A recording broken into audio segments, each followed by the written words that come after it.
అందరికీ నమస్కారం. Welcome to our channel.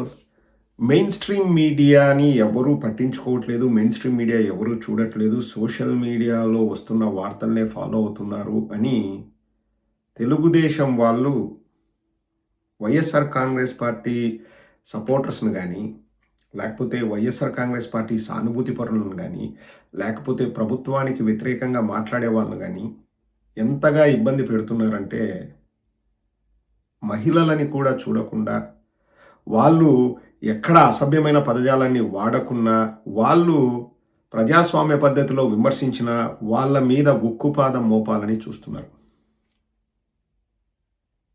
Nellore జిల్లాలో జరిగిన ఈ ఉదంతమే తెలుగుదేశం పార్టీ వాళ్ళ కర్కశ మనస్తత్వాన్ని చాటి చెప్తుందండి. ఒక సోదరి, ఆ సోదరి పేరు బండి శిల్పారెడ్డి. నాకు కూడా వ్యక్తిగతంగా పరిచయం. ఒకసారి మేమందరం కలిసి తమ్ముడు తెనాలి వెంకటేష్ అని ఉంటాడు. అతను ఇన్‌స్టాలో అన్న కలిసి మనం ఒక డిబేట్ లాగా మాట్లాడదామంటే నేను ఆ రోజు మాట్లాడడం జరిగింది. అప్పుడు ఫస్ట్ టైం ఈ సోదరితో నేను మాట్లాడాను. ఇప్పుడు ఒకసారి ఆ అమ్మాయి ఏం చెప్తుందో ఒకసారి వినండి. తర్వాత మనం చెప్పాల్సింది మనం చెప్దాం. నేను ఒక ఎన్ఆర్ఐ. ఇప్పుడు ప్రస్తుతానికి ఇండియాలో ఉన్నాను. నేను ఇండియాకి రావడానికి ముఖ్య కారణం నా పేరెంట్స్ ని హెరాస్ చేస్తున్నారు అన్న ఒక రీజన్ తోని వచ్చాక ఇక్కడ నాకు అర్థమైంది ఏంటంటే మెంటల్ హెరాస్మెంటే కాదు, భౌతికంగా కూడా వాళ్ళకి ముప్పు ఉంది అని నాకు అర్థమైంది. ఇక్కడ కనిపిస్తున్న ఆ వీడియో ఏదైతే ఉందో అక్కడ ఏదైతే చెప్తున్నారో అది మొత్తం కరెక్టే. నెల్లూరు జిల్లాలో సంగం మండలంలో లోకల్ టీడీపీ గల్లీ నాయకులంతా కలిసి ఇంకో కుటుంబానికి వేదన మిగల్చడానికి సిద్ధమయ్యారు. ఆ లోకల్ గల్లీ నాయకుడి పేరు బాణా శ్రీనివాసులు రెడ్డి. ఎక్కడ చూసినా ఇదే తంతు. కోర్టు నుంచి ఆ ఇల్లును కూల్చమని మీకు ఏమైనా ఆదేశాలు వచ్చినాయా? ఎవరి నిర్ణయంతో, ఎవరి అధికారంతో మీరు ఆ ఇల్లు కూల్చేస్తామని చెప్పి బెదిరిస్తామన్నారు. సంవత్సరాల తరబడి రూపాయి కూడబెట్టి లోన్లు తీసుకొని ఈఎంఐలు కట్టి విదేశాల్లో వాళ్ళ పిల్లలు ఉద్యోగాలు చేసి కష్టపడి తల్లిదండ్రులు ఆ ఇల్లు కట్టుకుంటే ఆ ఇంటికి ఎదురుగా నివసిస్తున్న ఈ లోకల్ టీడీపీ గల్లీ నాయకుడు బాణా శ్రీనివాసరెడ్డి గారు ఆ కుటుంబం మీద పర్సనల్ ఈగో తోటి, వ్యక్తిగత కక్షలతోటి ఆ కుటుంబాన్ని వేధింపులకి గురి చేయడం న్యాయమేనా? ఆ నోటీస్ ఇవ్వమని ఎంఆర్ఓ గారిని అడిగితే అంబటి వెంకటేశ్వర గారు మేము నోటీస్ కూడా ఇవ్వము, మీరు ఏం చేసుకుంటారో చేసుకోపోండి అన్న తరహాలో మాట్లాడిన తీరు. 20 సంవత్సరాలుగా ఆ ఇంటికి పన్ను ప్రభుత్వం తీసుకుంటానే ఉంది. ఇప్పుడు అకస్మాత్తుగా ఇది ఇరిగేషన్ ల్యాండ్, ఇది అక్రమ కట్టడం అని మీకు కలొచ్చిందా? 20 సంవత్సరాలుగా నిద్రపోతా ఉన్నారా?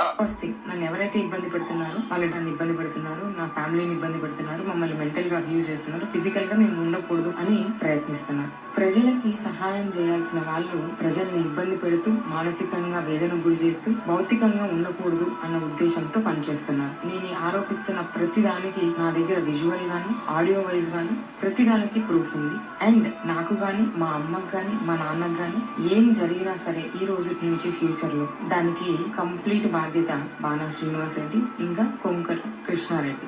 నేను ఆ సోదరితో ఫోన్లో కూడా నేను మాట్లాడాను.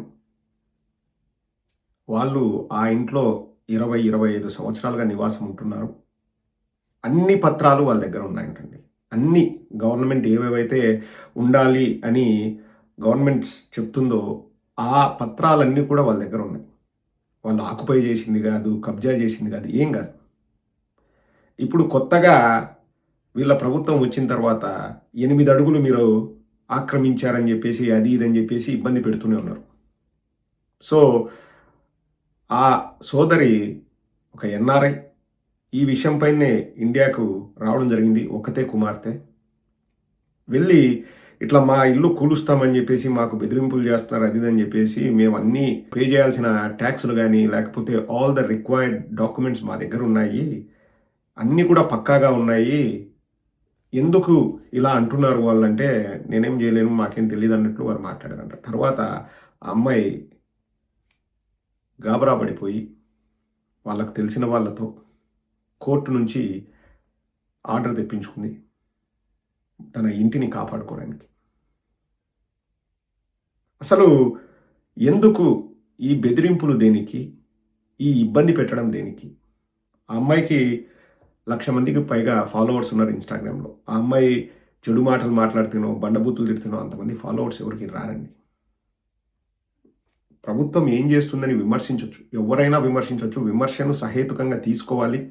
ఒకవేళ శృతి మించి విమర్శలు చేసినా ఇలా చేయకూడదని చెప్పాలి తప్పితే, మీరు వైఎస్ఆర్ కాంగ్రెస్ పార్టీకి సపోర్ట్ చేస్తున్నారు, లేదా మీరు ప్రభుత్వాన్ని విమర్శిస్తున్నారు అని చెప్పేసి ఏకైక కారణంతో ఇలా వారి తల్లిదండ్రుల్ని, ఆ అమ్మాయిని ఇబ్బంది పెట్టడం నారా లోకేష్ గారు మీ పార్టీకి, మీ ప్రభుత్వానికి తగదు.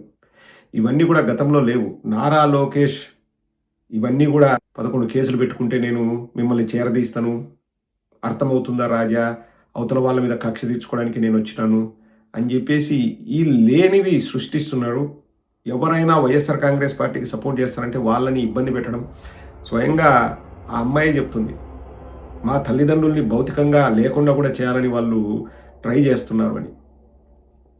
ఇది నారా లోకేష్ గారికి, తెలుగుదేశం వాళ్ళకి చెప్తున్నాం, ఇది ప్రజాస్వామ్యం కాదు.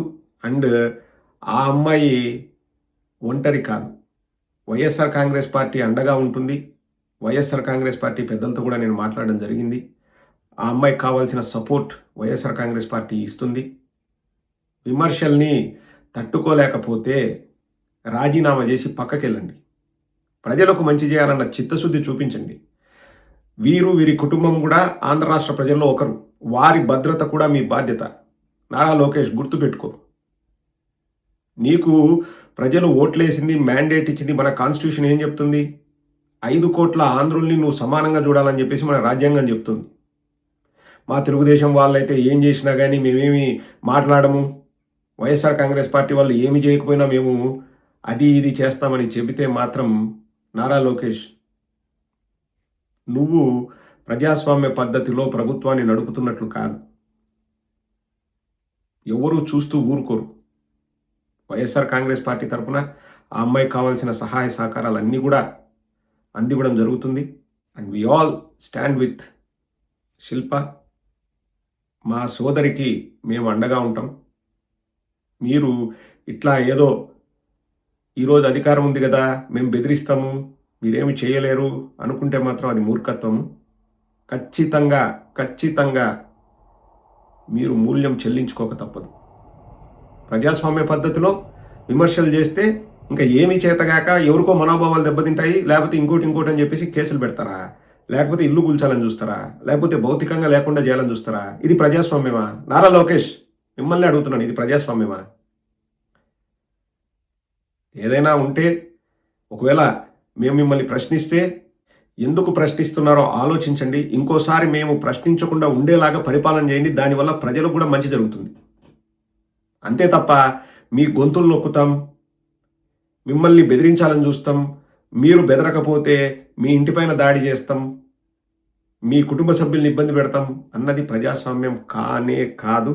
అండ్ ఒక ఆడ కూతుర్ని ఇలా ఇబ్బంది పెట్టడం చాలా తప్పు.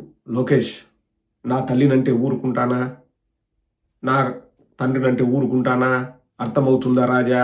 నాకు అధికారం ఉంది, నేను కక్ష తీర్చుకుంటాను. మరి ఆ అమ్మాయి ఒక తల్లిదండ్రుల బిడ్డే. ఆ అమ్మాయికి తల్లి తండ్రి ఉన్నారు. వాళ్ళని ఇబ్బంది పెట్టొచ్చా నారా లోకేష్? వాళ్ళని ఇబ్బంది పెట్టొచ్చా? మీ మనుషులకే చెప్పు నారా లోకేష్, ఇది మంచి పద్ధతి కాదు. ఆ కుటుంబానికి కానీ ఆ చెల్లికి కానీ ఏదైనా జరిగితే ఎవ్వరూ చూస్తూ ఊరుకోరు. రాజకీయంలాగా చేయండి. పరిపాలనను ప్రజాస్వామ్య పద్ధతిలో చేయండి. ప్రజల మన్ననలు పొందండి. అందరూ కూడా హర్షిస్తారు. ఇలా అధికారం ఉంది కదా, మా ఇష్టారీతిన మేము చేస్తామంటే మాత్రం ఎవరు చూస్తూ ఊరుకోరు. ఒకసారి ప్రజలు తిరగబడ్డం మొదలైతే నారా లోకేష్, ఆ పవరు, ఆ పొగరు నిన్ను కాపాడదు. గుర్తుపెట్టుకో.